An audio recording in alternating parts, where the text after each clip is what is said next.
பசிய உண்டாக்குறதுக்கும் வேப்பம்பூவுல தோயலோ ரசமோ செஞ்சு சாப்பிட்டீங்கன்னு வச்சீங்க, இதெல்லாம் குணமாயிடும். வேப்பம்பூவை ஒரு கைப்பிடி அளவுக்கு எடுத்து அதை தண்ணியில ஊற வைக்கணும். அதுக்கப்புறம் அந்த தண்ணீரை தினமும் காலையில வெறும் வயிற்றுல குடிச்சிட்டு வந்தீங்கன்னு வச்சீங்க, உடல் எடை குறையும், பித்தமும் தீரும்.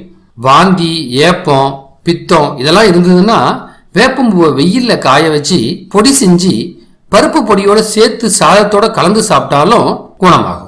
தலைவலி, காது வலி இதெல்லாம் குணமாகறதுக்கு கொதிக்க வச்ச தண்ணியில வேப்பம்பூவை போட்டு ஆவி பிடிச்சாலே போதும். கொஞ்சம் வேப்பம்பூவோட 2 இல்லைன்னா ஒரு 3 மிளகை வச்சு நல்லா அரைச்சி சுண்டக்க அளவுக்கு குழந்தைகளுக்கு கொடுத்தோம்னு வச்சுங்க, வயிற்றுல இருக்கிற கிருமிகள் எல்லாம் செத்து போய் மலத்தோட வெளில வந்துடும். வாரத்துக்கு ஒரு நாள் இத மாதிரி கொடுக்கலாம். சொறி, சிரங்கு இதனாலாம் அவஸ்தப்படுறவங்க வேப்பம் ஜூஸ் குடிச்சிட்டு வந்தாலே போதும்.